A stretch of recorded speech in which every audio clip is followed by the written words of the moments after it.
Halo, saya Christina Dewi Prabandari. Saya mahasiswi Sekolah Tinggi Pastoral Kateketik Santo Fransiskus Asisi Semarang. Pada kesempatan kali ini saya ingin menyampaikan tentang materi perkuliahan bioetika dengan contoh kasus yang telah diberikan oleh Pak Greg, yaitu ekstraksi sperma.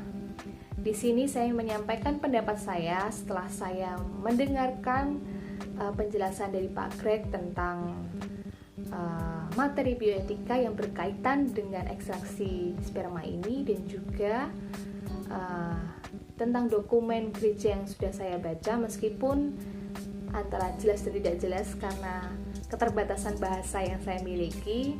Dan kemudian saya juga sudah membaca dari berbagai contoh kasus dan juga beberapa penjelasan yang ada di media sosial, salah satunya di Google. Nah, di sini dari kasus yang telah Pak Greg berikan, yaitu Pak Greg memberikan contoh dari kisah Trimbil dan Bejo ya kalau nggak salah.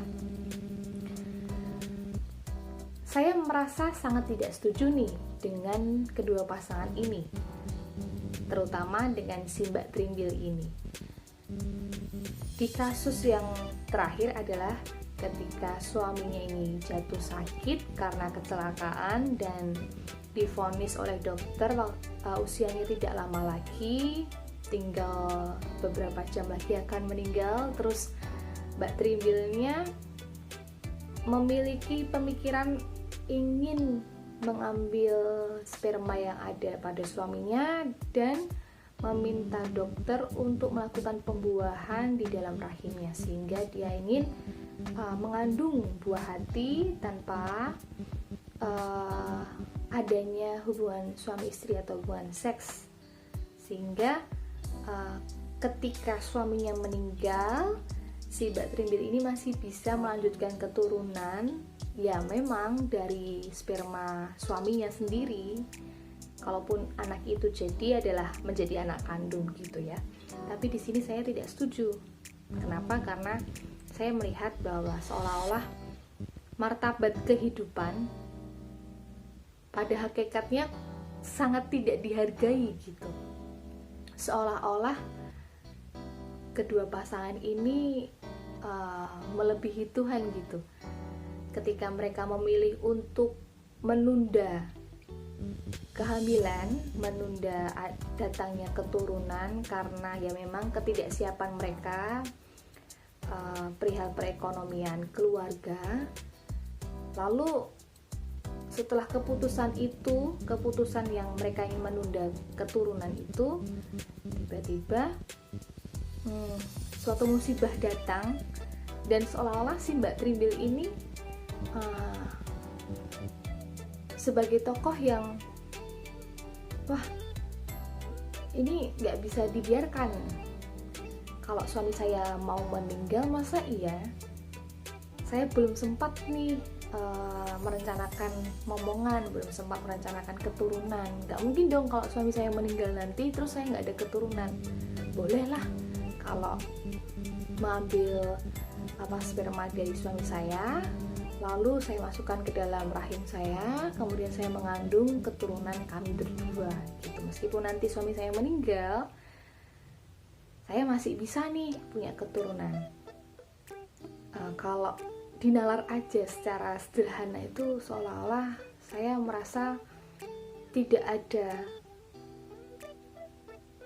seolah-olah kehidupan itu tidak ada harganya gitu. Jadi menunda keturunan, terus tiba-tiba mengadakan ingin memiliki keturunan dengan cara ekstraksi sperma itu ya. Mungkin Tuhan kecewa kali ya.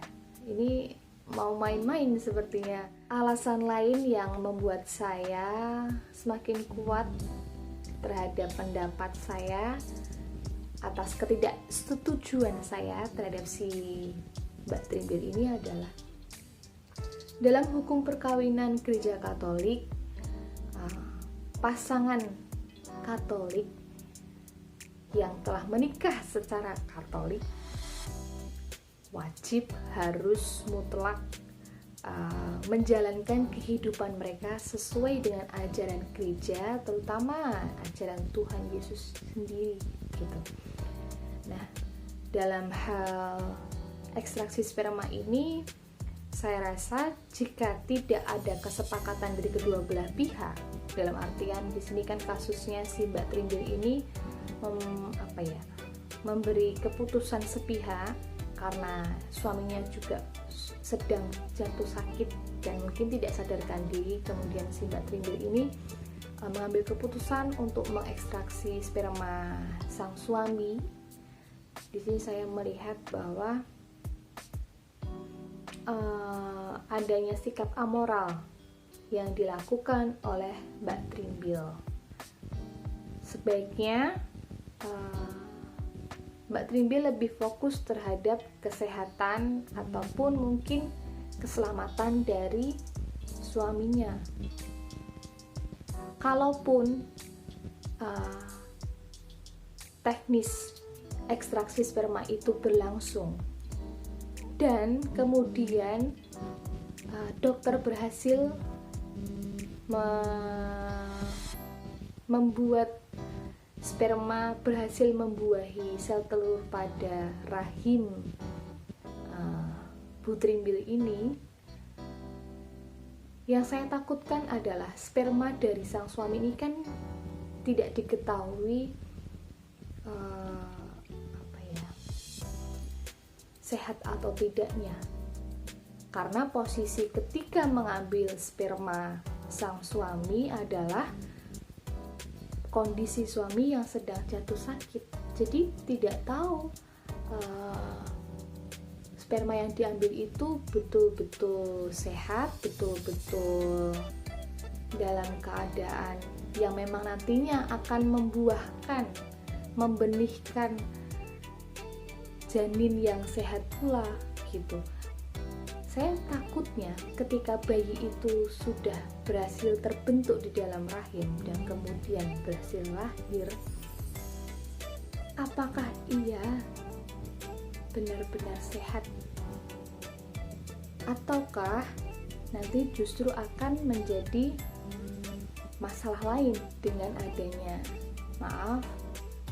cacat? Ya, semua di balik itu semua ada rencana Tuhan, ada restu Tuhan gitu. Makanya kenapa sih kok Mbak Trinbil ini melakukan ekstraksi sperma pada sang suami? Sebaiknya kalau saya tidak melakukan itu gitu. Ya, salah satunya itu kalau memang Mbak Trinbil adalah seorang Katolik dan menikah secara Katolik, sangat memperhitungkan tentang hukum perkawinan gereja, tentang ajaran-ajaran moral gereja, ajaran Tuhan Yesus Kristus sendiri. Mungkin bisa juga di sini Mbak Trinbil mengkomunikasikan terlebih dahulu kepada keluarga besar, kepada mungkin pastor paroki atau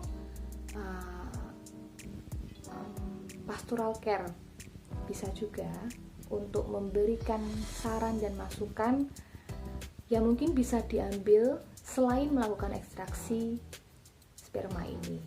Kemudian kalau memang Mbak Trinbil itu betul-betul ada dalam kehidupan nyata, ada yang ingin saya sampaikan kepada beliau nih. Mbak, tolong, kehidupan tidak sebecanda itu. Kamu siapa? Kita ini siapa? Kita hanya manusia yang harusnya manut dengan kehendak Tuhan. Jangan sampai kita memiliki sifat yang ingin melebihi dari kuasa Tuhan. Selalu ingat dan berpegang pada kalimat terjadilah padaku menurut kehendaknya. Jadi jangan sampai segala sesuatunya seolah-olah kita yang merencanakan dan semuanya ingin terjadi sesuai dengan kehendak kita. Tidak.